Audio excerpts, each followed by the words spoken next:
माँ से कितना प्यार किया, नबी ने माँ से कितना प्यार किया। एक मर्तबा सहाबा किराम के दरमियान हुजूर तशरीफ फरमा थे, अल्लाह के रसूल जलवगर थे। ऐसे में एक बूढ़ी औरत बड़ी भी लकड़ी टेकते टेकते आई। उसकी कमर हल्की सी झुक चुकी थी, उसके बदन पे कंबल था। अल्लाह के रसूल ने उसको देखा, सहाबा को छोड़ के उठ के खड़े हो गए। आका सहाबा को छोड़ के उठ के खड़े हो गए और उस बड़ी बी के पास, बुढ़िया के पास जाकर के बैठे और उसके लिए अपनी कंबल बिछाई और उसको कंबल बिछा के अपनी कंबल पे बिठा।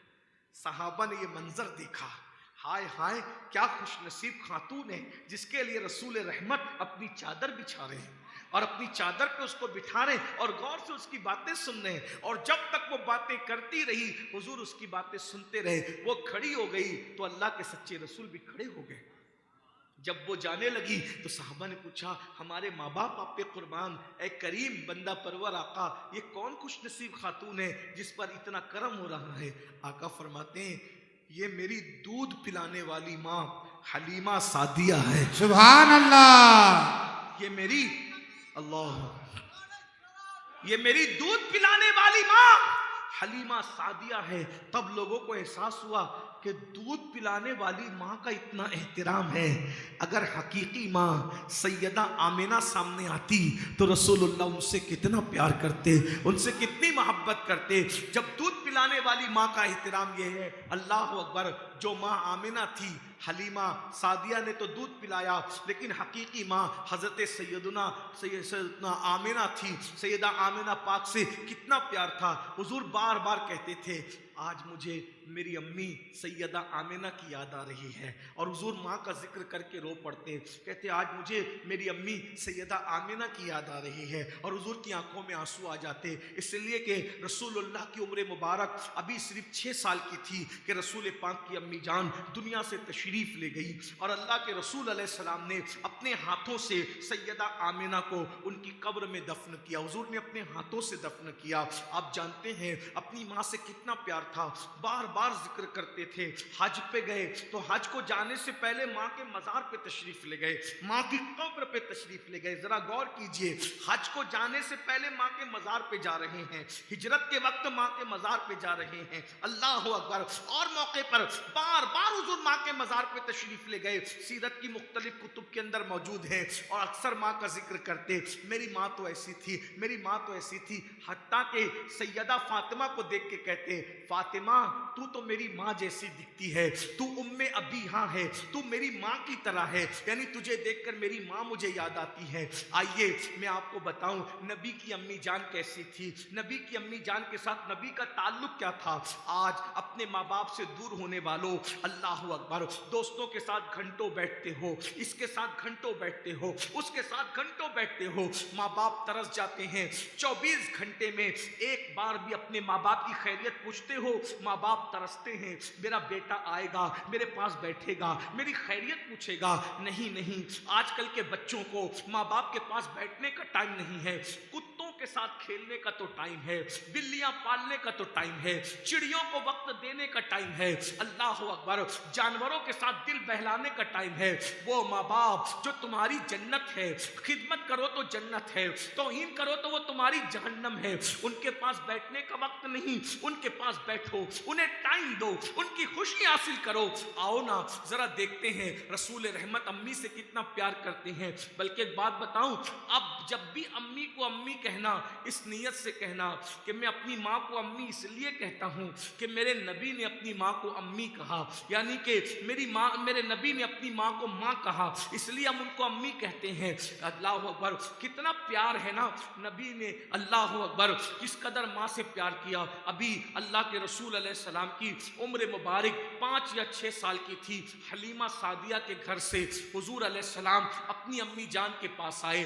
माँ में और बेटे में बड़ा प्यार था, बहुत खूबसूरत थी हुजूर की अम्मी जान, बहुत छोटी उम्र में दुनिया से चली गई। एक दिन हजरत सैयदा आमिना ने मेरे आका से कहा, बेटे तुमने अपने अब्बा की ज़ियारत नहीं की, तुमने तुम्हारे अब्बू को नहीं देखा, मेरा दिल ये चाहता है कि एक मर्तबा मैं तुम्हारे अब्बू की मज़ार की तुम्हें ज़ियारत करा दूं, तो चलो मैं तुम्हें ले जाती हूँ। और अपने ससुर सैयदुना अब्दुल मुत्तलिब से कहा कि अगर आप इजाज़त दें तो मैं अपने बेटे को हज़रत अब्दुल्ला के मज़ार पे ले जाऊँ। मेरे बेटे ने बाप की शक्ल तो नहीं देखी, कम से कम बाप का मज़ार तो देख ले। अल्लाह अकबर। और रसूलुल्लाह के अब्बू जान का मज़ार जो है वो मदीने मुनव्वरा में है, मदीने शरीफ में, क्योंकि उनके अब्बू जान बहुत बड़े ताजिर थे।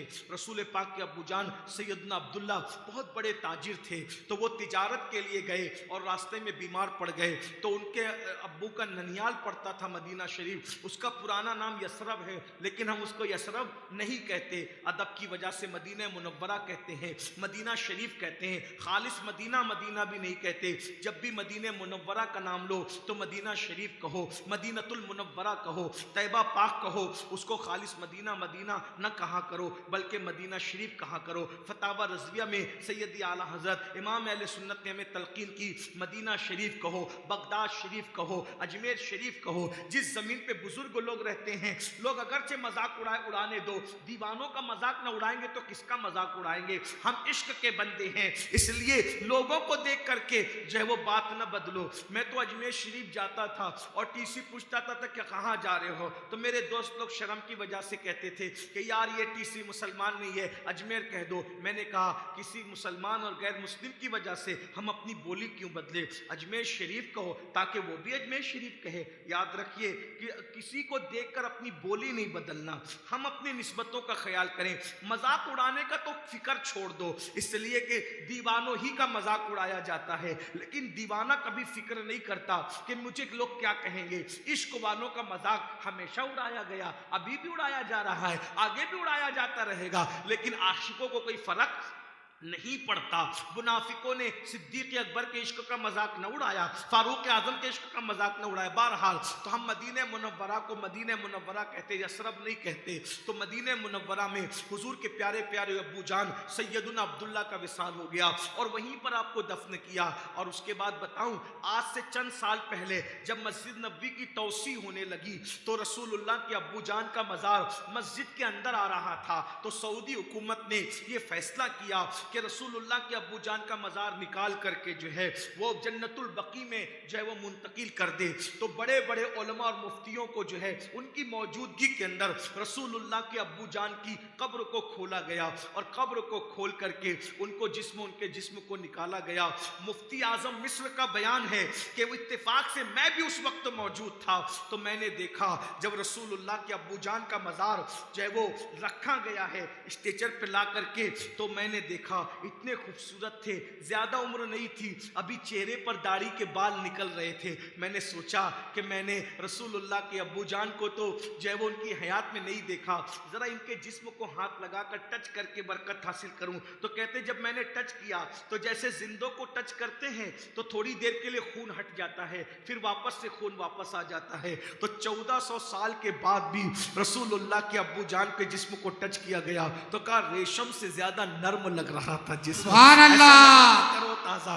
मैं कहता हूं नबी के या रसूल, नबी के माँ बाप को काफिर कहने वालों को समझ में आना चाहिए, क्या काफिरों का जिस्म भी 1400 साल तक के कब्र में महफूज रहता है। और मौलवी तेरी जिस्म को कब्र की हड्डियां मिट्टी खा जाएगी। कितने लोग हैं जो मट्टी में मिल गए, लेकिन नादान ये नहीं देखता, अरे तू तेरा बाप मौलवी होकर के तेरी कब्र में हड्डियां पिघल गई और पिघल जाएगी, लेकिन मेरे नबी के अब्बू जान के जिस्म को देख, 1400 साल के बाद भी जिस्म सही सलामत है। क्या काफिर ऐसे होते? काफिरों के जिस्म भी सलामत होते? अरे पागलो, चोरों के यहां वली पैदा नहीं होता, चोरों के यहां वली पैदा नहीं होता, जुआरियों के यहां वली पैदा नहीं होता, तो काफिर के घर में अल्लाह का महबूब कैसे पैदा होगा? नारे तकबीर, नारे रिसालत। अरे जब गौसे पाक जैसे सैयदुल औलिया को पैदा करना हुआ तो साले के घर में सैयदुल औलिया पैदा नहीं हुआ, बल्कि सैयदुल औलिया साले नहीं अबू साले के घर में पैदा हुआ। जब सैयदुल औलिया के लिए साले नहीं चलता बल्कि अबू साले चाहिए, जब गौसे पाक के वालिद के लिए इतने मुत्तकी का इंतखाब किया गया किया तो सैयदुल अंबिया के वालिद के लिए कैसे वालिद का इंतखाब किया? नारे नारे तकबीर सालत नारे हैदरी। हम तो ये कहते हैं कि बाप होने के एतबार से हजरत अब्दुल्ला की तरह कोई नहीं हो सकता। क्यों? क्योंकि किसी का बेटा गौस है, कुतुब अब्दाल सहाबी है, लेकिन ए सरकार अब्दुल्ला, तुम पर मेरी जान कुर्बान है, मेरी नस्लें कुर्बान है, तुम्हारा शहजादा तो अल्लाह का महबूब है। नारे नारे रिसालत। हजरत अब्दुल्ला और आमिना वो हैं, हजरत अब्दुल्ला और आमिना वो है। तवज्जो, बात बहुत अलग समत में निकल गई और ऐसा लग रहा है जैसे अबवा और गुंबदे खजरा की तवज्जो इस तरफ हो गई। सुभान अल्लाह। अब्दुल्ला और आमिना को लोग क्या जाने, अब्दुल्ला और आमिना को लोग क्या पहचाने? जिसको अर्श से सलाम आता है, तवज्जो, जिसको अर्श से सलाम आता है वो खदीजतुल कुबरा जिसकी बहू है, वो हजरत आमिना और हजरत अब्दुल्ला है। सुभान अल्लाह। जिस सैयदा फातिमा के लिए क़यामत के दिन ऐलान होगा, महशर वालों गर्दनें झुका लो, आंखों को बंद कर लो, नबी की बेटी फातिमा पुलसरार से गुजर रही है, जिसके लिए महशर वालों की गर्दनें झुकाई जाएगी, वो सैयदा फातिमा जिसकी पोती है, उसको सरकार अब्दुल्ला और सरकार आमिना कहा। नारे तकबीर नारे रिसालत नारे हैदरी। अपने नबी के माँ बाप की अहमियत समझो। बल्कि मैं तो लोगों को कहता हूँ, जब मेरी दुआ कबूल होने में देर होती है तो मैं अल्लाह से कहता हूँ, वास्ता तुझे नबी के माँ बाप का। सुभान अल्लाह। नबी के माँ बाप, नबी के माँ बाप हैं। मेरा दिल चाह रहा है कि मैं नबी के वालिदैन पे बहुत बातें करूं, लेकिन मैं बस इतनी बात पे बात पूरी करता हूं क्योंकि टाइम ज़्यादा हो रहा है और बहुत देर तक के सर्दी के मौसम में तकरीर करना लोगों की अपनी हाजतें होती है। एक बात सुन ले, हुजूर अलैहिस्सलाम की अम्मी जान से हुजूर को प्यार कितना था, तो हुजूर की अम्मी जान ने कहा, मैं बात पूरी कर लूँ ना। हुजूर की अम्मी जान ने कहा, मेरे बेटे, हाय हाय हाय, हुजूर को कोई बेटा नहीं कह सकता, पूछो उलमा से, हैं वो सबके आका हैं, लेकिन जिसको बेटा कहने का हक है वो सैयदा आमिना है। बेशक सुभान अल्लाह। वो सरकार आमिना आपके कदमों की बनाए लेती है दुनिया कि आप कैसी माँ है, जिसका हम कलमा पढ़ते हैं वो आपका बेटा है। हाय क्या शान है सरकार आमिना, अल्लाह अकबर। तो कहा, मेरे बेटे, मैं चाहती हूँ कि तुम्हारे बाबा के मज़ार पे तुम्हें ले चलूँ, और तुम्हारे दादा से इजाज़त ली। 3 लोग निकले मक्के से मदीने शरीफ जा। उस वक्त तो मदीना शरीफ नाम नहीं था, यसरब था। मैं वजाहत इसलिए कर रहा हूँ, कोई ये ना कहे कि मदीना शरीफ नाम तो बाद में पड़ा, तो उसको नाम यसरब। तो बहरहाल ये भी देख लें, तवज्जो, नबी के पहुंचने से पहले अब्बा जाकर आराम कर रहे हैं कि तुम यही आओगे मेरे लाडले, सुभान अल्लाह। तुम यही आओगे, तो हम और तुम क़यामत तक साथ साथ आराम करें। हैं हाय हाय। और जो जगह हमारे बुजुर्गों ने हमें बताई नबी के अब्बा जान के मज़ार की, वो रसूलुल्लाह के सरहाने, हुजूर के कहाँ है? हाँ, पूरा बकी कदमों में सो रहा है और अब्बा को सरहाने रखा। अब तो वो मुंतकिल हो गया मज़ार, लेकिन बहरहाल जो जगह है वो उसकी निशानदेही की गई है। बहरहाल तो हुजूर की अम्मी जान ने कहा कि हम तुम्हें ज़ियारत कराएं तुम्हारे बाबा की, तुम्हारे बाबा की मज़ार की ज़ियारत। और हज़रत उम्मे ऐमन ये हुजूर की अम्मी की कनीज़ थी। असल में ये कनीज़ थी हुजूर के अब्बू जान की, लेकिन जब हुजूर के अब्बू जान का विसाल हुआ तो ये कनीज़ हो गई हज़रत उम्मे ऐमन हुजूर की अम्मी की। और जब अम्मी का विसाल हुआ तो ये कनीज़ मिल गई किसको? हज़रत मुस्तफ़ा करीम सल्लल्लाहु अलैहि वसल्लम। उम्मे ऐमन का नसीब देखो, पहले कनीज़ थी हुजूर के अब्बू जान की, फिर कनीज़ बनी हुजूर की अम्मी जान की, फिर कनीज़ बनी रसूलुल्लाह की, फिर कनीज़ बनी सैयदा फातिमा की। हाय हाय सुभान अल्लाह। ये उम्मे ऐमन भी उम्मे ऐमन है, ये उम्मे ऐमन भी बड़ी बड़ी शान वाली खातून उम्मे ऐमन। हाय हाय। तो बहरहाल ये तीनों काफिला निकला और फिर मक्का शरीफ से मदीना शरीफ गए और हुजूर ने अपने अब्बू जान के मज़ार पर, हुजूर अब्बू जान के मज़ार पे गए अपनी ज़ियारत कराने। यही तो कहूँगा, हुजूर अपने अब्बू जान को अपनी ज़ियारत कराने के लिए गए। हुजूर की अम्मी जान ने जो है वो अपने शोहर का मज़ार देखा, बहुत रोई। जवानी का आलम था, बहुत छोटी उम्र थी, कोई बड़ी उम्र नहीं थी हुजूर की अम्मी जान की, और जवानी में बेवा हो गई। हुजूर अपनी माँ के शिकम में सिर्फ 2 महीने के थे, तब हुजूर के अब्बू जान का विसाल हो गया। तो बहुत बहुत बड़ी शायरा भी थी, शेर कहना जानती, शेर कहने की सलाहियत थी। तो अपने शौहर की शान में शेर कहने लगी और सदमा ताज़ा हो गया। तकरीबन 6 साल के बाद, विसाल के 6.5 साल के बाद पहुंची थी, सदमा ताज़ा हो गया। और जब मदीना मुनव्वरा से वापस पलटने लगी मक्का शरीफ की तरफ, तो अबुआ के मकाम पर बर्दाश्त नहीं हुआ सदमा, बीमारी बढ़ गई। जब बीमारी बढ़ गई तो सरकार आमना ने हज़रत उम्मे ऐमन से कहा, उम्मे ऐमन अब मुझसे चला नहीं जाता, कोई छोटे से टीले पे क़याम कर लेते हैं। और जब छोटे से टीले पे क़याम के लिए रुके तो वो अबुआ का मकाम था, वहाँ चादर बिछा दी गई, पत्थर का सरहाना अम्मी के सरहाने रख दिया गया और हुजूर अपनी माँ के पास बैठ गए। हुजूर की अम्मी जान हुजूर को देखती और रोती, देखती और रोती, इसलिए कि वो जान रही थी कि ये मेरा आखिरी दीदार है। और हुजूर की अम्मी जान का विसाल किस शान से हुआ, हुजूर सरहाने बैठे और अम्मी हुजूर को देख रही है, और हुजूर को सिर्फ देख नहीं रही है बल्कि हुजूर की नात पढ़ रही है। हुजूर की पैदाइश के बाद जिसने सबसे पहले हुजूर की नात लिखी है उसे सैयदा आमिना कहते हैं। और क्या नात लिखी, मुझे सब अशार तो याद नहीं, जिसको पढ़ना है इमाम कुस्तलानी की किताब में पढ़ ले, लेकिन मैं उसका मफ़हूम पढ़ रहा हूँ, मुझे वो अशार याद नहीं।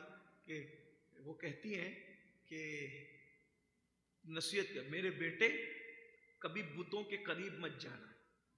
क्या कहती, कभी बुतों, ये मुशरिक है, ये काफिर है, कभी बुतों के करीब मत जाना, मैं तुझे अल्लाह के भरोसे सौंपती, मैं तुझे अल्लाह के सुपुर्द करती हूं।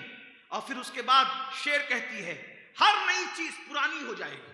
शेर है किसके, सरकार आमिना की। आपको बहुत से नात को याद है, सबसे पहले जिसने नात लिखी है वो नबी की अम्मी है।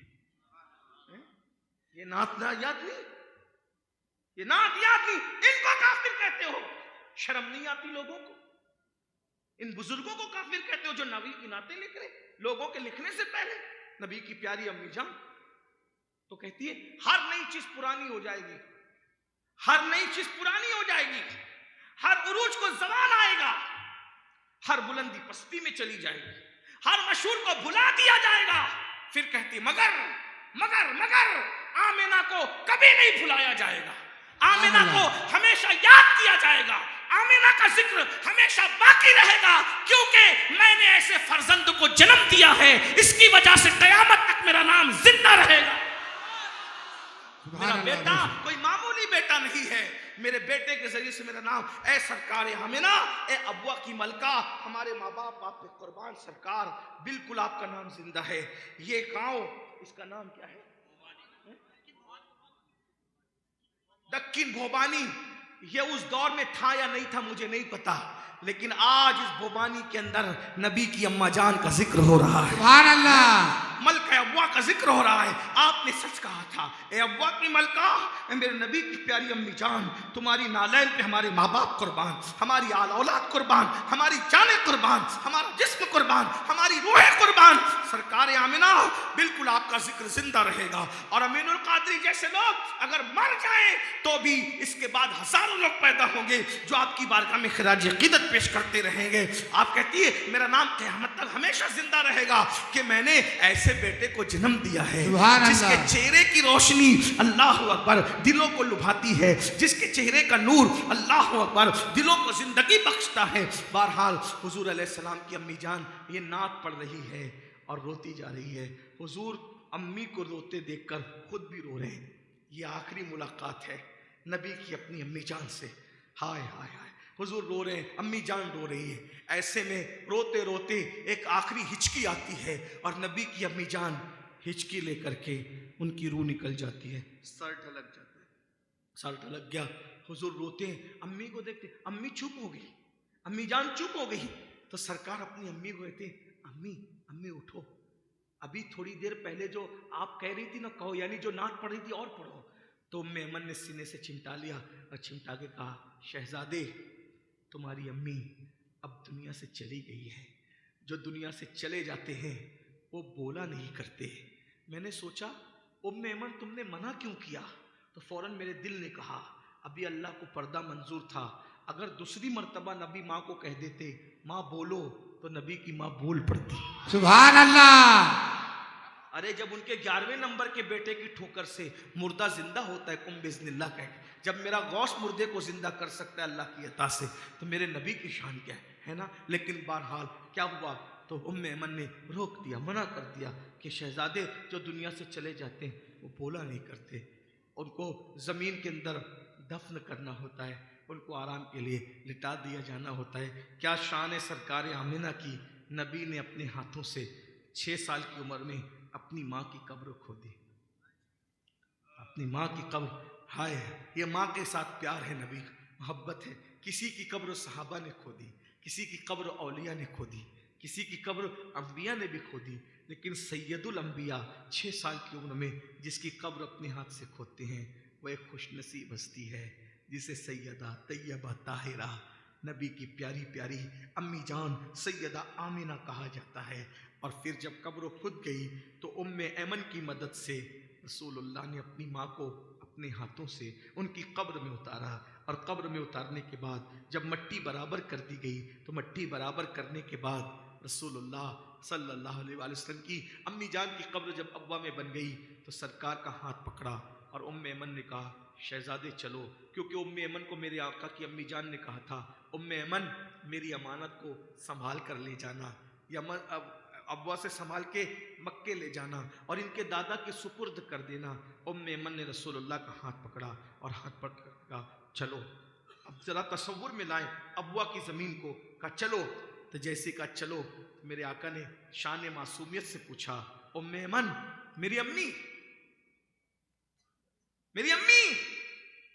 उम्मे ऐमन ने रोते हुए कहा शहजादे तुम्हारी अम्मी अब हमारे साथ कभी नहीं आएगी, तुम्हारी अम्मी अब हमेशा यहीं रहेगी, तुम्हारी अम्मी का मकाम यही, तुम्हारी अम्मी यहीं रहेगी।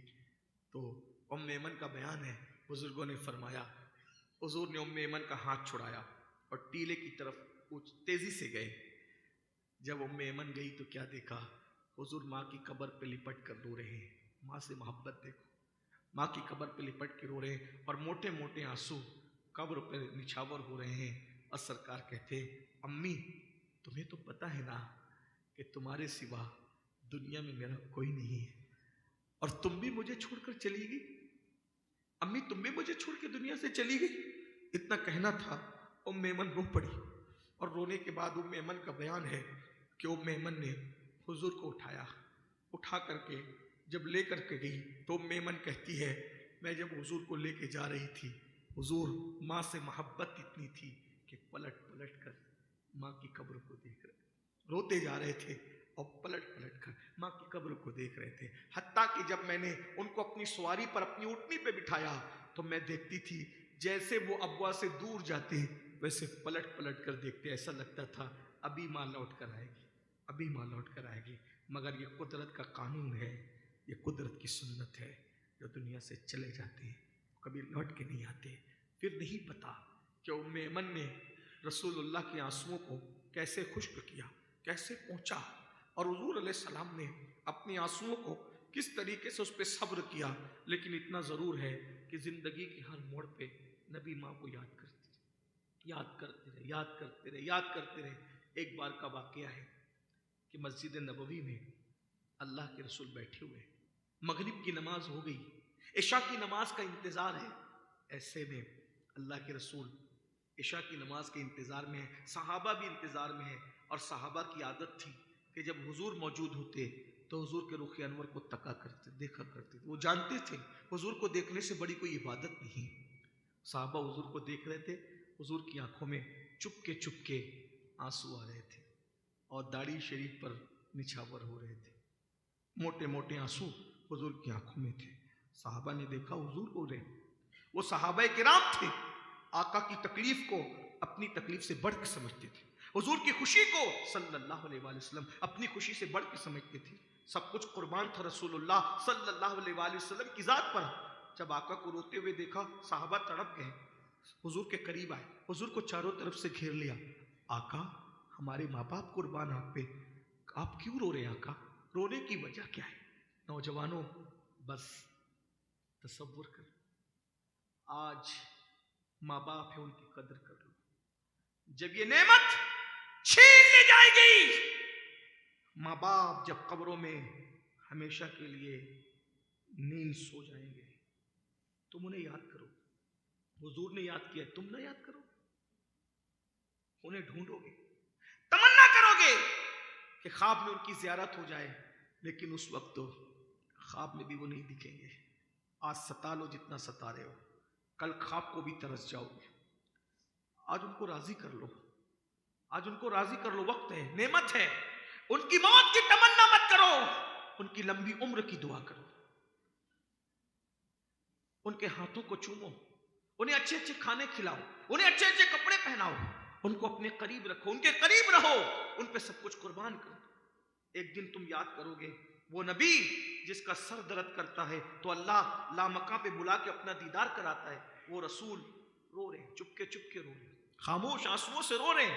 साहबा पूछते, आका क्यों रो रहे? रोने की वजह क्या है? मेरे आका फरमाते हैं, ऐ मेरे साहबा, आज मुझे मेरी अम्मी हजरत आमिना की याद आ गई। आज मुझे मेरी अम्मी याद आ गई। हाय मेरी अम्मी। फिर मेरे आका ने जब कहा ना, मुझे मेरी अम्मी याद आ गई, क्या वो दर्दनाक लम्हा रहा होगा। रसूलुल्लाह की रोती हुई आंखें और हुजूर के लबहाए अक़दस से जब ये जुमले निकले होंगे, मेरी अम्मी मुझे याद आ गई, हाय मेरी अम्मी।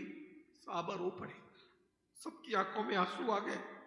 क्या वो खुशनसीब माँ है जिसको अल्लाह का रसूल याद कर करके रो रहा है? साहबा किराम हुजूर के साथ रो पड़े और मेरे आका कहते, काश, देखो हुजूर कह रहे, काश आज मेरी अम्मी होती कितना अच्छा होता, आज मेरी माँ होती कितना अच्छा होता। हुजूर को माँ की याद आ रही, हुजूर को माँ की याद। जिसको अल्लाह ने जिंदगी और मौत का इख्तियार दिया, उस नबी को माँ की याद आई, हमें भी आएगी। दुआ करो अल्लाह अपने माँ बाप को लंबी उम्र दे, उनकी खिदमत करो, उन्हें खुश करो। माँ बाप खुश है, अल्लाह खुश है। माँ बाप नाराज है, अल्लाह नाराज। जो औलाद माँ बाप का दिल दुखा के उनको नाराज करे, आका ने फरमाया अल्लाह तो उनकी नमाजें भी कबूल नहीं करता, इबादतें भी कबूल नहीं करता। आओ तो हुजूर फरमाते, आज मुझे मेरी अम्मी की याद आ गई। सब साहबा रो पड़े। फिर आका कहते, काश आज मेरी अम्मी हयात होती कितना अच्छा होता। ये कहते हुजूर रो पड़े, सब रो पड़े, देर तक रोते रहे। जब रोते रोते फाका हुआ तो सहाबा किराम से मेरे आका ने कहा, ए मेरे सहाबा, काश अगर आज मेरी माँ हयात होती तो कितना अच्छा होता, और मैं तुम्हें नमाज पढ़ा रहा होता। अब हुजूर की तमन्ना देखे, मैं तुम्हें नमाज पढ़ा रहा होता, मैं तुम्हें नमाज पढ़ा रहा होता। ये नबी की नमाज है, नमाज लाने वाले की नमाज, जाने नमाज की नमाज है, जाने ईमान की नमाज है। आका कहते हैं, काश मेरी अम्मी हयात होती, मैं तुम्हें नमाज पढ़ा रहा होता, और मेरी माँ को मेरी हाजत होती, और मेरी माँ मुझे पुकारती, मेरे बेटे मोहम्मद वही फिदा सल्लल्लाहु अलैहि वसल्लम। मेरी माँ को मेरी हाजत होती, मेरी माँ को मेरी हाजत होती, और मेरी माँ मुझे कहती, मेरे लाल, मेरे बेटे मोहम्मद इधर आओ। मैं नमाज की हालत में माँ की आवाज को सुनता। जब मेरी माँ मुझे पुकारती तो मैं माँ की आवाज पर नमाज छोड़ देता। मैं मेरी माँ की आवाज पर नमाज छोड़ देता, और नमाज छोड़कर लब्बैक या उम्मी कहते हुए अपनी माँ की बारगाह में हाजिर हो जाता। ये मेरे आका ने अपनी माँ से मोहब्बत का इजहार किया। आपसे मैं पूछता हूं, आका कह रहे कि मेरी माँ मुझे अगर नमाज में बुलाती तो मैं नमाज छोड़कर चला जाता, और आज हमारा क्या हाल है? माँ कह रही है दवा को पैसे दे तो डांट रहे हो, मां कह रही है तू अपनी पसंद की शादी मत कर, बाप कह रहे तू अपनी पसंद की शादी मत कर, वो लोग अपने मेयार के नहीं है, वो अच्छे लोग नहीं है। तो कहते हो मैं तुझे छोड़ दूंगा लेकिन उनको नहीं छोड़ूंगा। मेरे भाई कहां, मां बाप को छोड़कर नमाज़ें कबूल नहीं है। अगर माँ बाप को छोड़ के अपनी पसंद की शादियां करोगे, उनका दिल दुखा के, तुम्हें खुशियां कैसे मिली? उनको डांटते, उन्हें तकलीफ पहुंचा, ऐसा ना करो, ऐसा ना करो। माँ बाप की खुशी में अल्लाह की खुशी, माँ बाप की रजा में अल्लाह की रजा है। अल्लाह ताला से दुआ करता हूं अल्लाह हम सबको शऊर अता फरमाए। आज घर जाना, घर जाने के बाद सबसे पहला जो काम करना है अपने माँ बाप को राजी करो। अगर अल्लाह को राजी देखना है अपने माँ बाप को राजी। तुम्हारे माँ बाप इधर उधर पड़े हुए, अपनी बीवियों के हवाले मत छोड़ दो अपने माँ बाप को कि तू खिदमत कर, नहीं, तुम खुद भी खिदमत करो, उन्हें खिलाओ पिलाओ। मैं देख रहा हूं बहुत सारे माँ बाप मस्जिदों के दरवाजों पे बैठ के भीख मांग रहे हैं, बहुत सारे माँ बाप रोटी के टुकड़े टुकड़े को तरस रहे हैं, बहुत सारे माँ बाप उनकी खाट आपने जबरदस्ती बाहर कर रखी। उन्हें बादशाहों की तरह, गुलामों की तरह मत रखो, माँ बाप को बादशाहों की तरह रखो। उनके सामने ऊंची आवाज न करो, पस्त आवाज करो, वो जो कहें उनकी बात मानो। अगर तुमने ये कर लिया तो तुम्हें दुनिया में जन्नत हासिल हो जाएगी, और अगर ऐसा नहीं किया फिर कुछ भी कर लो, कुछ बनने वाला नहीं है। अल्लाह ताला से दुआ है। अल्लाह तबारक व तआला इरशाद फरमाता है, या अय्युहल्लज़ीना आमनू क़ू अनफुसकुम व अहलीकुम नारा, ए ईमान वालों अपने आप को और अपनी औलाद को, अपने घर वालों को जहन्नम की उस आग से बचाओ जिसका ईंधन इंसान और पत्थर है। यानी अल्लाह रब्बुल इज्जत ने जो जहन्नम की आग जला रखी है, जहन्नम की आग दुनिया की आग से 70 दर्जा ज्यादा तेज। ये जो दुनिया की आग है इससे 70 दर्जा ज्यादा उसमें हरारत है, उसमें तेजी है। अल्लाह फरमाता है उस आग का ईंधन लकड़ी नहीं है, उस आग का ईंधन कोयला नहीं है, बल्कि अल्लाह इरशाद फरमाता है उस आग का जो जहन्नम की आग है वो इंसानों से जलती है, वो इंसानों से भड़काई जाएगी, वो पत्थरों से भड़काई जाएगी। अल्लाह के रसूल सल्लल्लाहु अलैहि वसल्लम जहन्नम की आग को बयान करते हुए इरशाद फरमाते हैं 1000 साल तक अल्लाह ने जब जहन्नम की आग को भड़काया है तो वो सुर्ख हो गई, यानी लाल हो गई। जरा गौर फरमाएं, औरतें चूल्हा सुलगाती हैं तो हरारत का आलम क्या होता है, हम चूल्हा जलाते हैं तो हरारत का आलम क्या होता है। जिस जहन्नम को 1000 साल तक अल्लाह ने भड़काया हो, अल्लाह की ताकत का अंदाजा करो, अल्लाह की कुव्वत का अंदाजा करो। जिस अल्लाह ने 1000 साल तक जहन्नम की आग को भड़काया हो, उस जहन्नम की आग की हरारत का आलम क्या होगा, उसकी तेजी का आलम क्या होगा।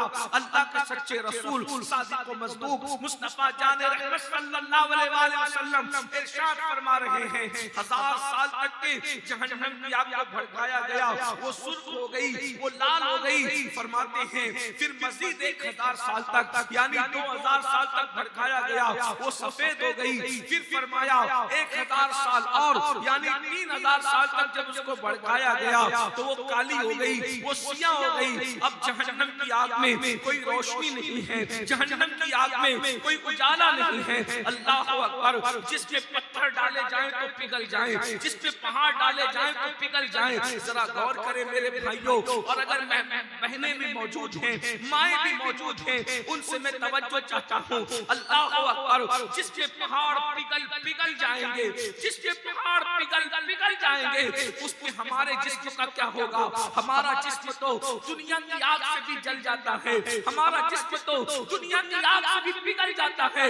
ये दुनिया की आग से 70 दर्जा ज्यादा तेज और तर्रार वो जहन्नम की आग। अल्लाह अकबर, जो आग अल्लाह अल्लाह ऐसी दर्दनाक और खतरनाक आग है जिसपे पहाड़ पिघल जाए। अल्लाह अकबर, उसमें हमारे जिस्म का क्या बनेगा। ऐसी आग से बचने के लिए अल्लाह हमें हुक्म दे रहा है कि तुम भी जहन्नम की आग से बचो, अपनी औलाद को भी जहन्नम की आग से बचाओ। यानी तुम ऐसे काम मत करना, ऐसे रास्ते पे न जाना जिस रास्ते पे चलकर तुम जहन्नमी बन जाओ। अल्लाह ने 2 रास्ते हमें बताए हैं, एक रास्ता वो है जो जन्नत की तरफ जाता है, एक रास्ता वो है जो जहन्नम की तरफ जाता है। अल्लाह अल्लाह अंदाजा फरमाए, मुझे बताइए अगर कोई बंदा कितना भी मुत्तकी हो, कितना भी दानिश्वर हो, कितना ही अक्लमंद हो, अगर वो मुंबई के रास्ते पे जा रहा है तो क्या कभी वो कलकत्ता पहुंच सकेगा? और अगर वो कलकत्ता के रास्ते पे जा रहा है तो क्या वो मुंबई पहुंच सकेगा? नहीं नहीं। अब आप मुझे बताओ हमने कौन सा रास्ता चुना है? हमने कौन सा रास्ता चुना है? अल्लाह अकबर, हमने कौन सा रास्ता चुना है?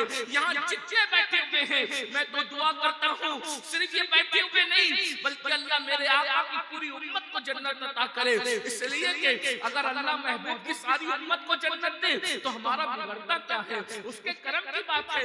ऐसा तो नहीं कि वो अपने बंदों को जब ज्यादा बंदों को जन्नत देगा तो मेरे लिए कोई कमी हो जाएगी। उसकी जन्नत में कोई कमी नहीं है, उसकी जन्नत बहुत वसी है, उसकी जन्नत बहुत बड़ी है। लेकिन मेरे भाइयों हमने कौन सा रास्ता चुना है? सब जन्नत के मुतलाशी है, सब जन्नत से मोहब्बत करते हैं, सब जन्नत में जाना चाहते हैं, मगर जन्नत में जाने के लिए रास्ता तो कोई चुनना पड़ेगा। रास्ता कौन सा चुना है?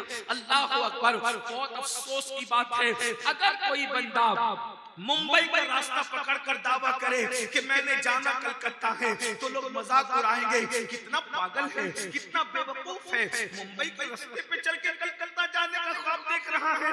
आप बताएं जब मुंबई के रास्ते पे चलने वाला कलकत्ता नहीं पहुंच सकता तो जहन्नम के रास्ते पे चलने वाला जन्नत में कैसे पहुंच सकता है? हमने रास्ता कौन सा चुना है? जहन्नम का रास्ता चुना है, इसलिए कि नशा जो कर रहे हैं वो जहन्नम का रास्ता चुनने वाले लोग हैं, जो हराम रोजी कमा रहे हैं वो जहन्नम का रास्ता चुनने वाले लोग हैं, जो शराब पी रहे हैं वो जहन्नम का रास्ता चुनने वाले लोग हैं, जो झूठ बोल रहे हैं वो जहन्नम का रास्ता चुनने वाले लोग हैं, जो फजर की नमाज में नहीं उठते वो जहन्नम का रास्ता चुनने वाले लोग हैं, जो औरतों पर पाप की नजरें डाल रहे हैं वो जहन्नम का रास्ता चुनने वाले लोग हैं, जो अपनी औलाद की सही तरबियत नहीं कर रहे हैं वो जहन्नम का रास्ता चुनने वाले लोग हैं, जो अपने माँ बाप की नाफरमानी कर रहे हैं वो जहन्नम का रास्ता चुनने वाले लोग हैं, जो पड़ोसियों का हक अदा नहीं करते वो जहन्नम का रास्ता चुनने वाले लोग हैं, जो अपनी बीवी का हक अदा नहीं करते वो जहन्नम का रास्ता चुनने वाले लोग हैं। रास्ता तो जहन्नम का चुने हो, जन्नत में कैसे पहुंचोगे? अपने साथ मजाक कर रहे हो मेरे भाई, अपने आप के साथ मजाक कर रहे हो। शैतान ने फिक्र को अगवा कर लिया, हमें शैतान ने लूट लिया। आओ जन्नत के रास्ते पर चले। जन्नत का रास्ता कौन सा है? अकीदे के मामले में सिर्फ और सिर्फ अहले सुन्नत का रास्ता अहले जन्नत का रास्ता है। नमाज का रास्ता जन्नत का रास्ता है, वलियों की मोहब्बत का रास्ता जन्नत का रास्ता है, अहले बैत की मोहब्बत का रास्ता जन्नत का रास्ता है, सहाबा का रास्ता मोहब्बत का रास्ता जन्नत का रास्ता है, रमजान के रोजों का रास्ता जन्नत का रास्ता है, सच बोलना जन्नत का रास्ता है, निगाहों की हिफाजत करना जन्नत का रास्ता है। मेरे इमाम कहते हैं तेरे गुलामों का नक्शे कदम है राह खुदा वो क्या महक सके जो ये सुराग लेके चले, लहर में इश्क रुखे शहदाग लेके चले, अंधेरी रात सुनी थी चराग लेके चले। हम में से कोई ऐसा नहीं मेरे भाई जो अल्लाह के अज़ाब को बर्दाश्त कर सके। अल्लाह का अज़ाब कोई बर्दाश्त नहीं कर सकेगा। जहन्नम में इतने खतरनाक अज़ाब, ऐसे ऐसे अज़ाब है जहन्नम के अंदर। अल्लाह के रसूल ने उसको देखकर बयान किया, हुजूर ने शबे मेराज देखो और बयान फरमाया जहन्नम का अज़ाब कोई बर्दाश्त नहीं कर सकता। बहुत सी बातें मैं बयान नहीं कर सकूंगा क्योंकि मेरे पास 1 घंटे का वक्त था जिसमें से 15 से 20 मिनट जा चुके। थोड़ी देर मैंने आपके सामने बात करना है, लेकिन आप तवज्जो से सुनना, गौर से सुनना। अल्लाह के रसूल सल्लल्लाहु अलैहि वसल्लम ने शबे मेराज जब जहन्नम को देखा तो उसमें बहुत से अज़ाब देखे। मसलन अल्लाह के रसूल अलैहिस्सलातु व तस्लीम फरमाते हैं कि मैंने देखा कि कुछ लोग हैं जो खून और पीप के दरिया में गोता लगा, खौलता हुआ खून है जहन्नम के अंदर, खौलता हुआ पीप और खून है और वो उसी के अंदर डुबकियां ले रहे हैं। मैंने पूछा जिब्रील ये कौन है? तो मैं जिब्रील ने अर्ज़ की या रसूल अल्लाह सल्लल्लाहु अलैहि वसल्लम ये आपकी उम्मत के वो लोग हैं जो हराम खाया करते, हराम का लुक़्मा खाते थे।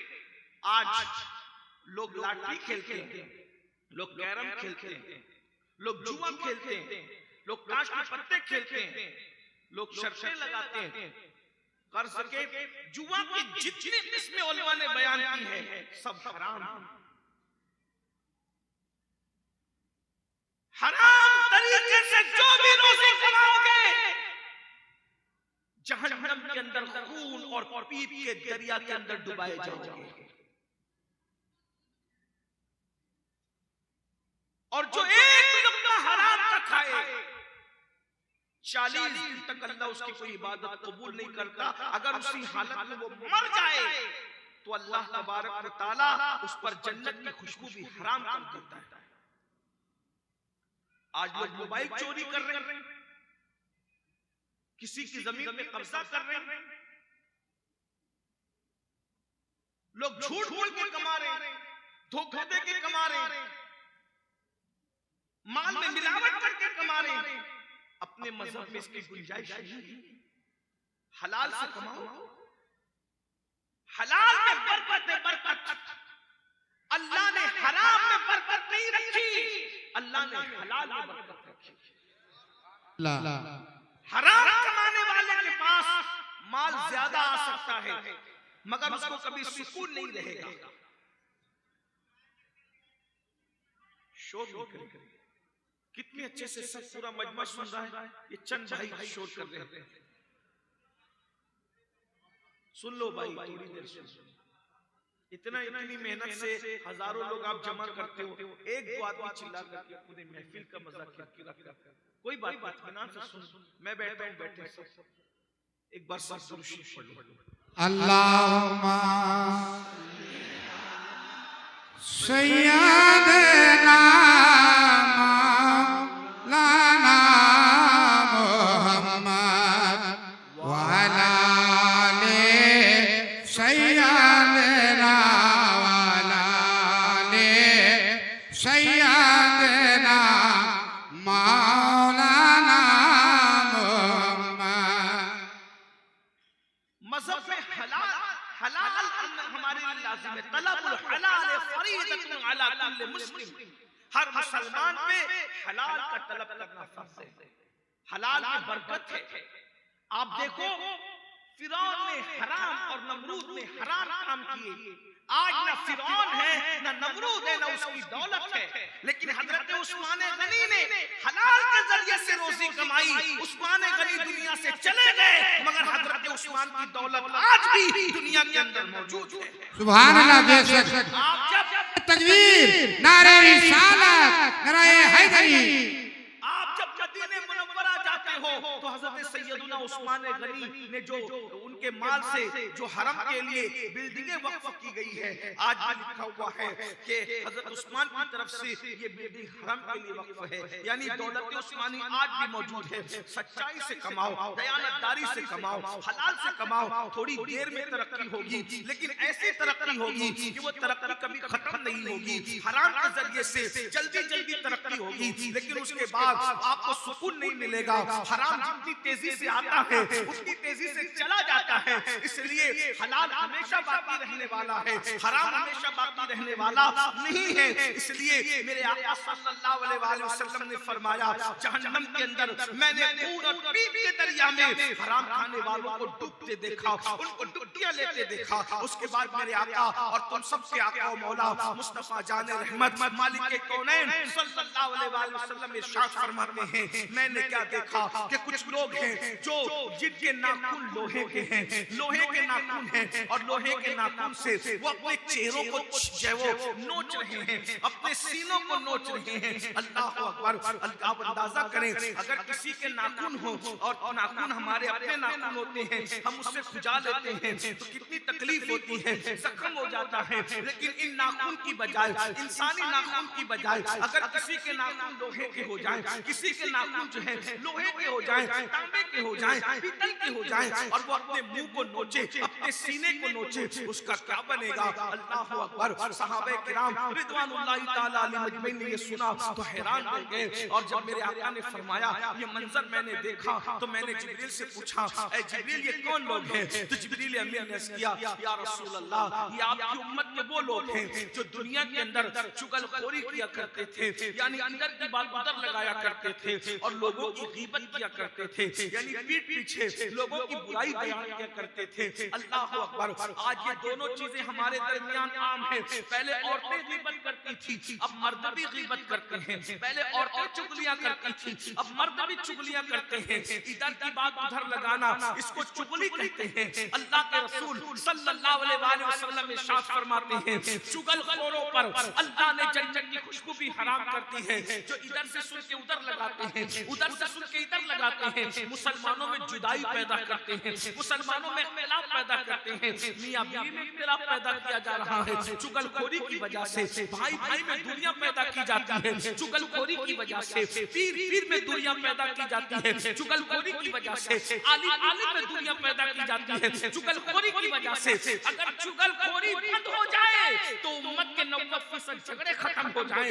याद रखो, हमें जोड़ने के लिए अल्लाह ने दुनिया में भेजा है, हमें तोड़ने के लिए नहीं भेजा। अल्लाह को तोड़ना पसंद नहीं है, अल्लाह को जोड़ना पसंद है। जो अल्लाह के बंदों को जोड़ा करते हैं, अल्लाह उनको अपनी रहमत से जोड़ लेता है।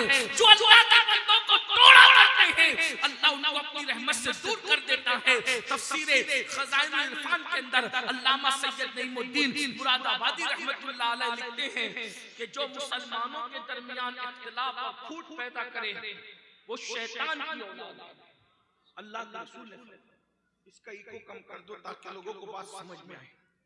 अल्लाह के रसूल सल्लल्लाहु अलैहि वसल्लम फरमाते हैं, जो मुसलमानों के दरमियान जुदाई इख्तिलाफ पैदा करे, फितना पैदा करे, लड़ाए, मुसलमानों को आपस में लड़ाए, वो शैतान की औलाद है, वो शैतान की ज़ुर्रियत से। दो दोस्तों के दरमियान फूट ना डालो, दो भाइयों के दरमियान फूट ना डालो, ये चुगलखोरी की नहूसत है। अल्लाह के रसूल ने मना फरमाया। और जो चुगली से बचेगा, यानी इधर की बात उधर, उधर की बात उधर करने से बचेगा, इनाम क्या है? इमाम गजाली रहमतुल्लाह अलैह बहुत खूबसूरत वाकया लिखते हैं। वाकया ये है कि हजरत यूसुफ अलैहिस्सलाम के भाइयों ने आपको मार पीट करके कुएं में डाल दिया और उनका कुर्ता उतारा और बकरी ज़बा करके कुर्ते को बकरी के खून में भिगो करके रोते हुए आए और अपने अब्बा हजरत याकूब अलैहिस्सलाम से कहने लगे, यूसुफ को भेड़िया खा गया। और सबूत के तौर पे भेड़िया भी पकड़ के लाए कि यही भेड़िया खाया, यही नालायक कमबख्त इसने खाया। यूसुफ याकूब अलैहिस्सलाम ने भेड़िए को देखा और भेड़िए से कहा, ओ भेड़िए, तुझे मेरे मासूम पे रहम नहीं आया? इतना खूबसूरत सा मेरा नन्ना यूसुफ तू खा गया, तुझे शर्म ना आई, तुझे ख्याल ना रहा? अंबिया जानवरों की बातें समझते हैं और जानवर अंबिया से बातें करते हैं। हजरत याकूब नबी थे तो भेड़िए ने कहा, ए अल्लाह के पैगंबर, आप भी नबी हैं और आप जानते हैं कि आपका यूसुफ सिद्दीक भी नबी है, और जानवरों पर अल्लाह ने हराम कर दिया है कि वो नबी का जिस्म खाए। कोई जानवर कभी नबी का जिस्म नहीं खा सकता, कोई जानवर कभी नबी का जिस्म नहीं खा सकता। जमीन पर भी हराम है कि नबी का जिस्म खाए और जानवर पर भी हराम है कि नबी का जिस्म खाए।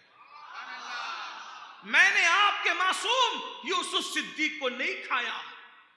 तो याकूब अलैहिस्सलाम ने कहा, फिर मेरे बेटे का क्या हुआ जब तूने नहीं खाया? कहा, मुझे सब पता है कि आपके बेटे के साथ क्या हुआ, मुझे सब पता है। तो या अब बेटे तो खड़े थे, वो समझ नहीं रहे थे क्योंकि ये जानवर बात कर रहा था याकूब अलैहिस्सलाम से। तो जानवर से कहा, भेड़िए से, जब तुझे सब पता है तो बता मेरे बेटे के साथ क्या हुआ।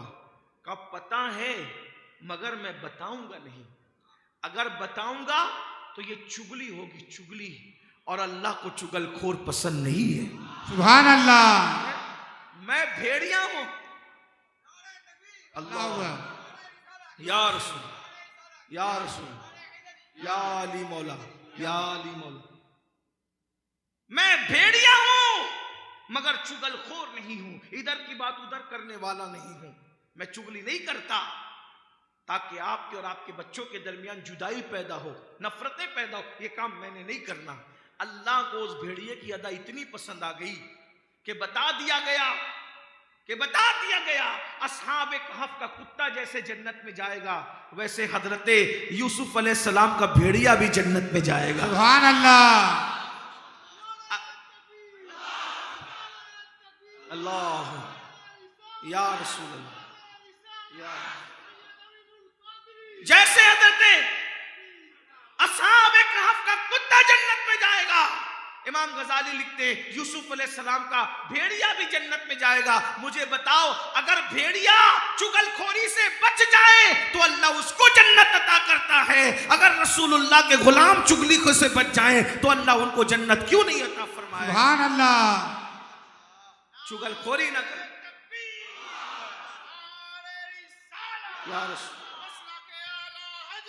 मेरे अजीज, मेरे भाइयों, आज हमारे घर में जो नफरतों का माहौल है, एक दूसरे का मुंह नहीं देखना चाहते, उसकी सबसे बड़ी वजह चुगलियां हैं। चुगलखोरी से, इधर की बात उधर करने से दोस्तों में दूरियां पैदा होती है, माँ बाप के दरमियान और बच्चों के दरमियान दूरियां पैदा होती है, बहनों बहनों के दरमियान दूरियां पैदा होती है। बल्कि एक बात मैं आपको बताऊं, अगर मुसलमान को मिलाने के लिए, अगर मुसलमान को दूसरे मुसलमान से मिलाने के लिए झूठ भी बोलना पड़े तो बोल दो। वो सच जो मुसलमानों में जुदाई पैदा करे, उसकी बजाय वो झूठ जो मुसलमानों को एक दूसरे से मिला दे। सुभान अल्लाह। उसकी हैसियत झूठ की नहीं है। जैसे दो दोस्त लड़ रहे हो और आपस में लड़ रहे हो तो तेल डालने के लिए ये ना कहो हाँ वो तो तेरी बुराई करता था, ये क्यों कहते हो, दूर हो जाएंगे। उससे बेहतर ये कहो यार तू तो उसके बारे में गुस्से में है, वो तो तेरी बड़ी तारीफ करता है, तेरे पेट पीछे मोहब्बतों का इजहार करता है। मिला दो। अल्लाह को मिलाना, जो दो मुसलमानों को आपस में मिलाते हैं, अल्लाह उनको ओहद पहाड़ सोना खैरात करने से ज्यादा सवाब अता फरमाता है। सुभान अल्लाह। लोग तो मियां बीवी में नफरत डालने के लिए किस्से करते हैं, झूठ करते हैं। आज हर घर में आग लगी हुई है, चुगली पे कंट्रोल करो। और फिर गीबत बुज़दिल लोग करते हैं, गीबत बुज़दिल लोग करते हैं। गीबत क्या है?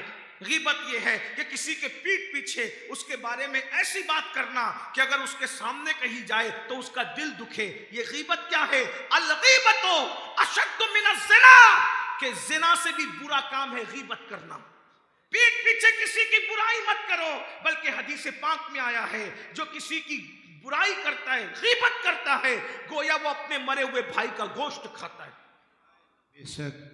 क़यामत के दिन उनके सामने मुर्दा भाइयों का गोश्त रखा जाएगा, लोग खाओ। खा सकोगे अपने मरे हुए भाई का गोश्त? है किसी में हिम्मत मुर्दा भाई का गोश्त खाने की? मगर गीबत करने वालों को उनके मुर्दा भाई का गोश्त खिलाया जाएगा। क्यों गीबत करते हो? शैतान ने तुम्हें गीबत में मुब्तला कर दिया। दुनियादार तो दुनियादार हम देख रहे हैं, जिन्हें मजहब के ठेकेदार होने का दावा है, आज वो तबका भी शैतान का अलैकार बना। मस्जिद में बैठ के गीबतें हो रही है, मदरसों में बैठ के गीबतें हो रही है, जलसों के अंदर गीबतें हो रही है। अरे इतना कहना किसी के पीठ पीछे कि उसकी आस्तीन तो बड़ी लंबी थी, बुजुर्गों ने कहा यह भी गीबत में शुमार हो सकता है। उसकी नाक तो बड़ी चपटी है, यह भी गीबत में शुमार हो सकता है। उसका कुर्ता तो बड़ा लंबा है, यह भी गीबत में शुमार हो सकता है। उसका कद तो बड़ा नाटा है, यह भी गीबत में शुमार हो सकता है। और गीबत ज़िना से बदतर है, और गीबत करने वालों को भी जन्नत की खुशबू भी नसीब नहीं होगी। बहुत इतराते हो जन्नती होने पर, रसूलुल्लाह ने ऐलान कर दिया गीबत करने वालों को जन्नत की खुशबू भी नसीब नहीं होगी। अल्लाह अकबर। इमाम हसन बसरी कहा करते थे कि जो किसी की गीबत करता है, अपनी नेकी उसके नामे अमाल में डालता है और उसका गुनाह अपने नामे अमाल में लेता है। यानी नेकी तुम कर रहे हो, ट्रांसफर किसी और के खाते में कर रहे हो, और उसका गुनाह अपने नामे अमाल में ले रहे हो। तो इमाम हसन बसरी कहते थे अगर मैं किसी की गीबत करता तो अपने माँ बाप की गीबत करता। क्यों? ताकि मेरी नेकियां मेरे माँ बाप के नामे अमाल में चली जाए। मगर चूंकि गीबत करना हराम है तो मैं माँ बाप की भी गीबत नहीं कर सकता, क्योंकि गीबत करना हराम है। जरा गौर करें, आज गीबत आम हो रही है। किसी के पीठ पीछे, मैं कहता हूं किसी के पीठ पीछे किसी की बात करने से अच्छा है कि उतनी देर तक हम कलमा शरीफ पढ़ लें, उतनी देर तक हम दुरूद शरीफ पढ़ लें। आज हमारे चेहरों पे नूर क्यों नहीं है? गीबत की वजह। मुशरिकों के मुंह में और मुसलमानों के मुंह में कितना फर्क है, जरा देखो, अपना मुंह आईने में जाके देखो। एक दौर वो था कि लोग मुसलमानों के चेहरे देख के मुसलमान होते थे। आज हमारे चेहरे पे वो रौनकें नहीं है, मोमिनाना रौनकें नहीं है। कॉस्मेटिक आइटम इस्तेमाल कर रहे हैं, खूबसूरत दाढ़ियां रख रहे हैं, खूबसूरत टोपियां पहन, लेकिन वो रौनक नहीं है। जो कभी हुजूर गौसुल आजम दस्तगीर के चेहरे पे देखी गई, सुभान अल्लाह, जो कभी सरकार गरीब नवाज के चेहरे पे देखी गई, जो कभी इमाम आजम के चेहरे पे देखी गई, जो हजरत महबूब इलाही के चेहरे पे देखी गई। मेरे भाई, अपने वक्त का सही इस्तेमाल करो। और कितनी बड़ी बात कह दी गई कि गीबत जिना से बुरी चीज है। जिना से बचते हो तो गीबत से क्यों नहीं बचते? और एक बात ये भी, लोग इतने मुत्तकी हो गए, सो कॉल्ड मुत्तकी, कि सारी गीबत करने के बाद आखिरी में कहते अल्लाह तौबा, हम गीबत करने के लिए थोड़ी कह रहे थे, हम तो ऐसी बात बताने के लिए कह रहे थे। तो अगर पेशाब को शरबत कह के पियोगे तो क्या वो पेशाब शरबत हो जाएगा? सारी गीबत कह के भी आखिरी में कहते हो कि हम तो गीबत नहीं कर रहे थे। औरतों की आदत खास तौर पे पूरी पूरी रात बैठ के गीबतें करेगी और कहेगी अल्लाह तौबा इस्तगफार, हम थोड़ी गीबत करने वाले लोग हैं, अल्लाह हमको भी माफ करे, उसको भी माफ करे। हमने तो एक दूसरे को बताने के लिए कहा। अपने जमाने की राबिया बनने वालियों, इस तरीके के झूठ और मक्र से काम नहीं चलता। तुम शौहर के साथ मक्कारी कर सकते हो, अल्लाह के साथ मक्कारी नहीं कर सकते। तुम दुनिया के साथ मक्कारी कर सकते हो, रब की बारगाह में किसी का मक्र नहीं चलता। इसलिए मेरे आका अलैहिस्सलातु व तस्लीम के गुलामों, तो अर्ज ये कर रहा था, अल्लाह के रसूल अलैहिस्सलाम ने जहन्नम के अंदर मुख्तलिफ लोगों को देखा। मैंने आपको अभी बताया। तो अल्लाह के रसूल अलैहिस्सलाम इरशाद फरमाते हैं, फिर मैंने देखा कि कुछ ऐसे मर्द और औरतें हैं कि जिनको जहन्नम के अंदर उबाला जा रहा है। जिन जहन्नम की आग जोश दी जाती है तो ऊपर उठ करके आते हैं, फिर नीचे गिर जाते हैं। उनकी चमड़ियों को आग की कैंची से काटा जा रहा है। मैंने उनको चिल्लाने की आवाज सुनी, इतना चिल्ला रहे थे क्योंकि उनकी चमड़ी को आग की कैंची से काटा जा रहा था। मैंने पूछा जिब्रील ये कौन है? तो जिब्रील ने अर्ज किया या रसूल अल्लाह, ये आपकी उम्मत के वो मर्द और औरतें हैं कि जो सज धज के इसलिए निकलते थे, मर्द इसलिए सज के निकलते थे कि औरतें उनको देखकर उनके मकर में मुब्तला हो जाएं, और औरतें इसलिए सज धज के निकलती थी कि मर्द देख करके उनके चक्कर में पड़ जाएं। ये एक दूसरे को अपने चक्कर में फंसाने के लिए सजते थे। यानी सजना गुनाह नहीं है, संवरना गुनाह नहीं है, अच्छे बनठन के रहना गुनाह नहीं है। इस नीयत से सजना संवरना कि औरतों को अपने जाल में फांसे, और औरतें इस नीयत से सजे सौने कि मर्द हमें देखें और हमारे मक्र में मुब्तला हो जाएं। ऐसे मर्द और औरतों की चमड़ियों को आग की कैंची से काटा जाएगा, उनकी चमड़ी आग की कैंची से काटी जाएगी। जरा तसव्वुर में तो लाएं, एक डॉक्टर ऑपरेशन करते वक्त बेहोश करता है, सुन करता है, उसके बाद कितनी नजाकत से काटता है, फिर दर्द की दवाएं देता है, जलन की दवाएं देता है। उसके बावजूद भी होश में आने के बाद इंसान बगैर पानी की मछली की तरह तड़पता है। जब जहन्नम की आग की कैंची से किसी का जिस्म काटा जाएगा, न बेहोश किया जाएगा, न दर्द की दवा होगी, न कोई सुन किया जाएगा, उस वक्त तो तड़पने का आलम क्या होगा? सजने से किसने मना किया? लेकिन शादियों में इसलिए बन संवर के जाते हो ताकि लड़कियों को अपने चक्कर में फांस लो। लड़कियां इसलिए बन संवर के जाएं ताकि मर्दों को अपनी तरफ माइल करें। ये अपने मजहब की तालीम नहीं। उसके बाद अल्लाह के सच्चे रसूल सादिक व मसदूक मुस्तफ़ा जान रहमत सल्लल्लाहु अलैहि वसल्लम फरमाते हैं, मैंने देखा कि जहन्नम के अंदर आग के दरख्त हैं। अल्लाह के रसूल फरमाते जहन्नम के अंदर आग के दरख्त हैं, और आग के दरख्तों पर आग की शाखें हैं, और आग की शाखों पर लोग उल्टे लटके हुए हैं। जहन्नम के अंदर आग के दरख्त, थोड़ी तवज्जो गौर करें। हो सकता है शायद ये इस हदीस पाक का आखिरी उन्वान हो, आगे मैं ना पढ़ सकूं, लेकिन तवज्जो आपकी खास, बहनों की बेटियों की खास तवज्जो आपकी भी। जहन्नम के अंदर आग ही आग है, उसमें आग के दरख्त हैं, आग की शाखें हैं, और आग की शाखों में कुछ इंसान है जो उल्टे लटके हुए हैं। मैंने पूछा जिब्रील ये कौन है? तो जिब्रील अमीन अर्ज करते या रसूल अल्लाह, ये आपकी उम्मत के वो लोग हैं जो अपने माँ बाप का दिल दुखाया करते थे, जो अपने माँ बाप की नाफरमानी किया करते थे, अपने माँ बाप को तकलीफ पहुंचाया करते थे, माँ बाप के सामने ऊंची आवाज से बातें किया करते थे, माँ बाप के सामने चिल्ला चिल्ला कर बातें किया करते थे, माँ बाप को डांटा करते थे, माँ बाप को सताया करते थे। आज आप देखिए अल्लाह अकबर, रसूल पाक साहिब लौलाद मालिक कौनैन शहंशाह दारैन मुस्तफ़ा जान रहमत सल्लल्लाहु अलैहि वसल्लम ने सारी चीज़ों को खोल खोल करके बयान कर दिया और भी जहन्नम का मुशाहिदा बयान किया। लेकिन यहाँ रुक कर मैं पूछना चाहता हूँ, ये जिन गुनाहों का मैं जिक्र कर रहा हूँ, क्या हम लोग इसमें मुब्तला नहीं है? आज माँ बाप को डांटा जाता है, माँ बाप को जो है रोब उन पर दबाए और डाला जाता है, माँ बाप को अजियतें दी जाती है, माँ बाप का दिल दुखाया जाता है। अरे वो मजहब, जिस मजहब के अंदर कुत्ते और बकरियों का भी दिल दुखाने की इजाजत नहीं दी गई, आज उस मजहब के मानने वाले लड़के मजहब से इतना दूर हो गए, लड़कियां मजहब से इतना दूर हो गई, अपने माँ बाप को सताते हैं, उनको डांटते हैं। अगर माँ बाप बीमार हो जाएं और उनके दवाखाने का बिल देने की बात आए तो चार बेटे हैं, चारों आपस में झगड़ा करते हैं, तेरी माँ नहीं है तू बिल दे, तेरा बाप नहीं है तू बिल दे। आपसे पूछना चाहता हूं मेरे भाई, याद रखना, अल्लाह अकबर, माँ बाप की खिदमत से बड़ी क्या नेमत हो सकती है? माँ बाप से पे खर्च करने से ज्यादा सआदत की बात क्या हो सकती है?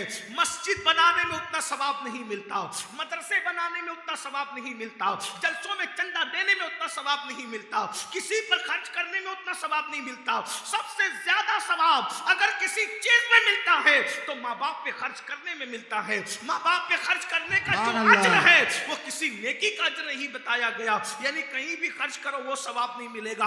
अल्लाह से जब पूछा गया कि किस पे खर्च करें, अपने माल को किस पे खर्च करें, तो अल्लाह ने पहले नंबर पे फरमाया तुम्हारे माँ बाप पे खर्च करो, सबसे पहले नंबर पे तुम्हारे माँ बाप है। आज हम दोस्तों पे तो खर्च कर रहे, करना चाहिए, बच्चों पे तो खर्च कर रहे, करना चाहिए, बीवी पे तो खर्च कर रहे, करना चाहिए, लेकिन माँ बाप पे खर्च क्यों नहीं करते? जब माँ बाप पे खर्च करने की बात आती है दिल छोटा करते हो। याद रखना, जो माँ बाप की खुशी के लिए उन पे खर्च करेगा, अल्लाह उसकी नस्लों को मालदार करेगा, अल्लाह उसकी 7 पुश्तों को मालदार करेगा। इसलिए कि जो लंबी उम्र चाहता है वो माँ बाप की खिदमत करे।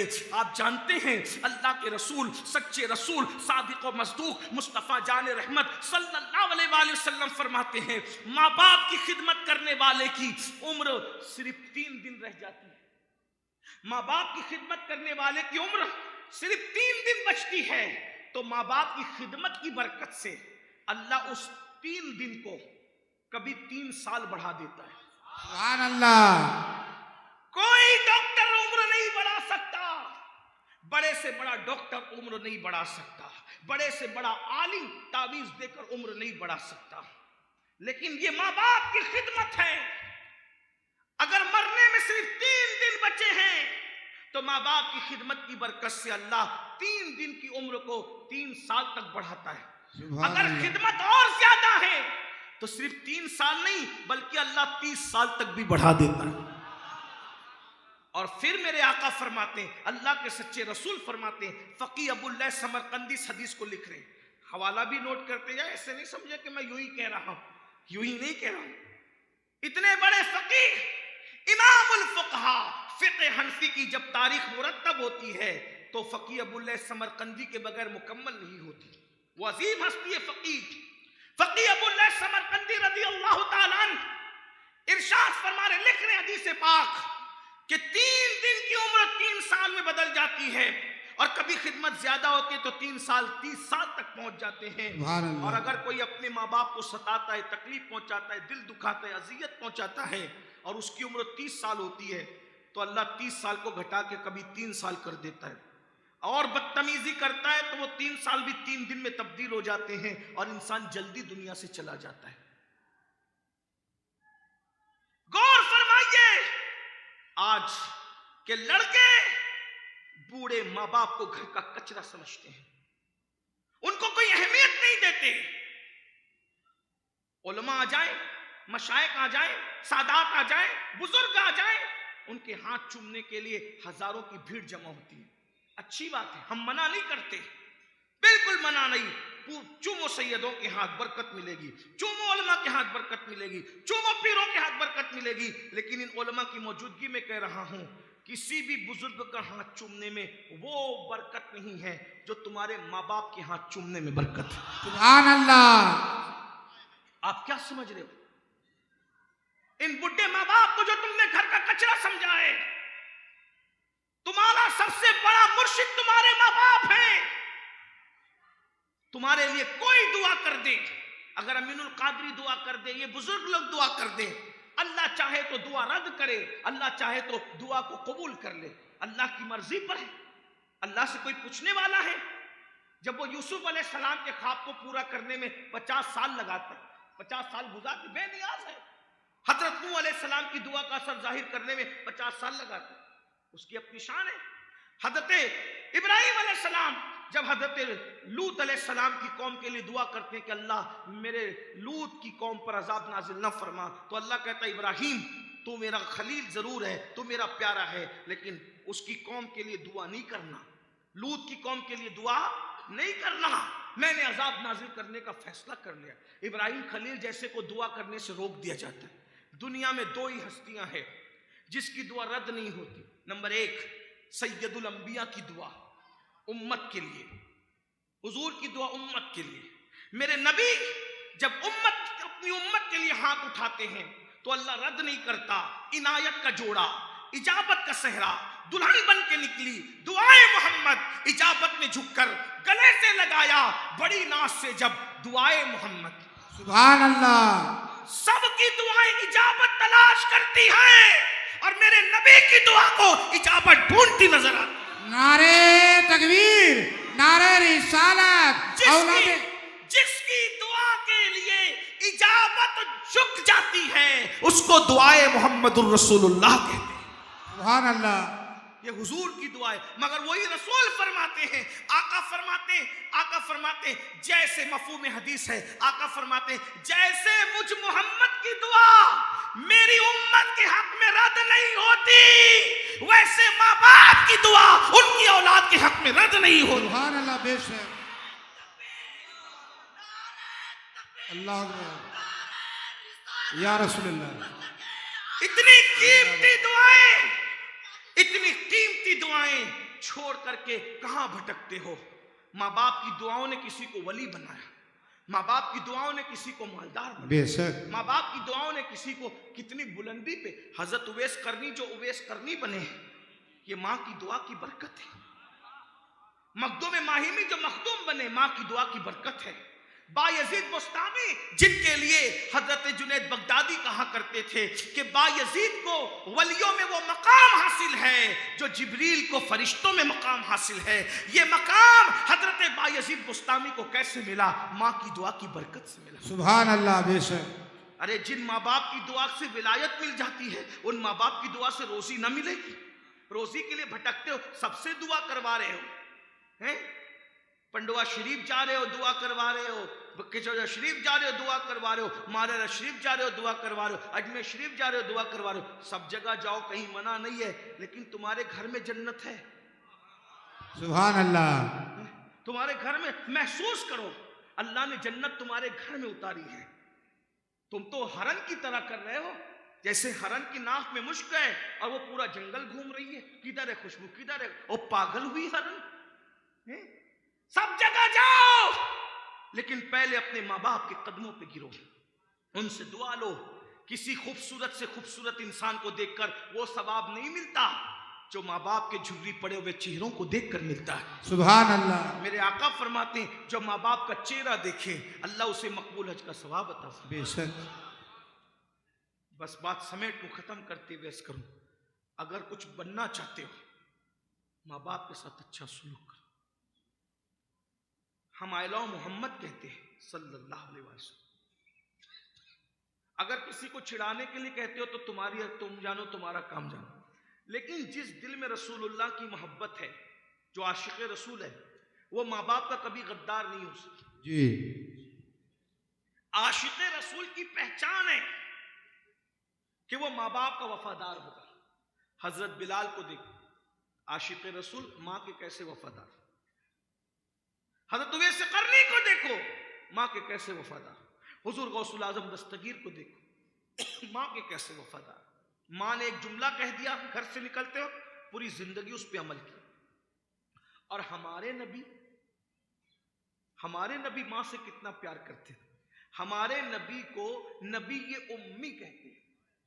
हमारे नबी का लक़ब क्या है? नबी ये उम्मी।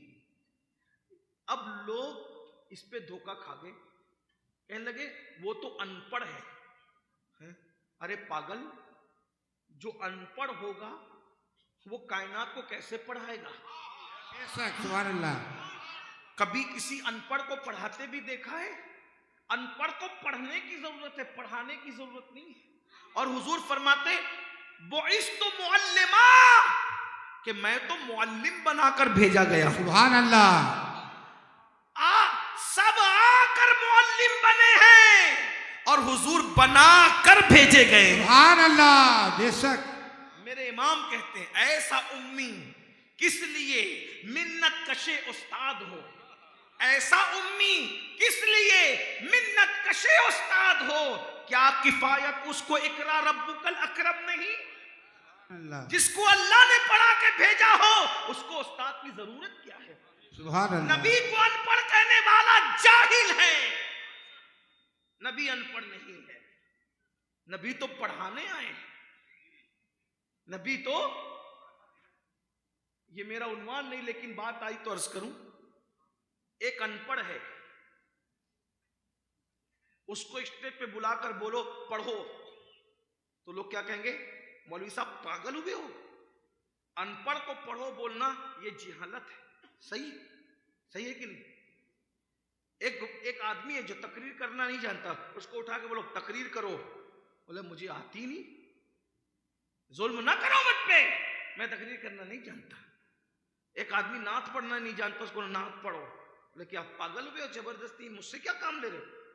सुनार का काम लोहार नहीं करते, लोहार का काम सुनार नहीं करते। ऐसे ही अब नबी पर जो पहली आयत आई, नबी पर पहली आयत कौन सी आई है? इकरा, मतलब पढ़ो।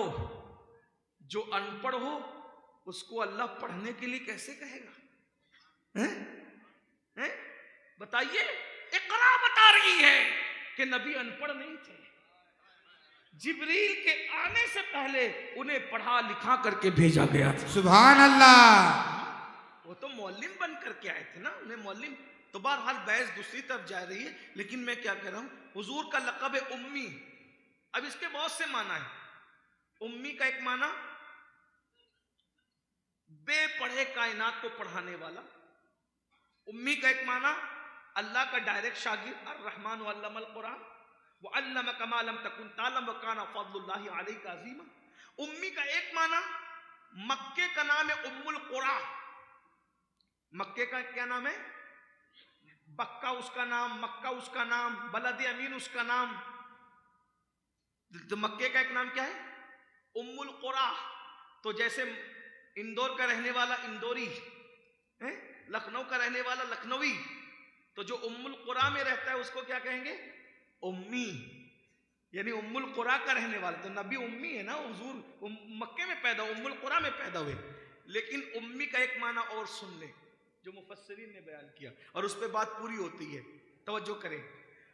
उम माँ को कहते, माँ को कहते, और उम्मी माँ वाला है। उम्मी मतलब माँ वाला। अब माँ वाले तो सभी हैं। आपका ध्यान है तो मैं बात करूंगा, वरना बात पूरी हो गई है ना। तो मेरी बात समझ में आ रही है? हाँ तवज्जो। ये इस उन्वान, ये इस महफिल की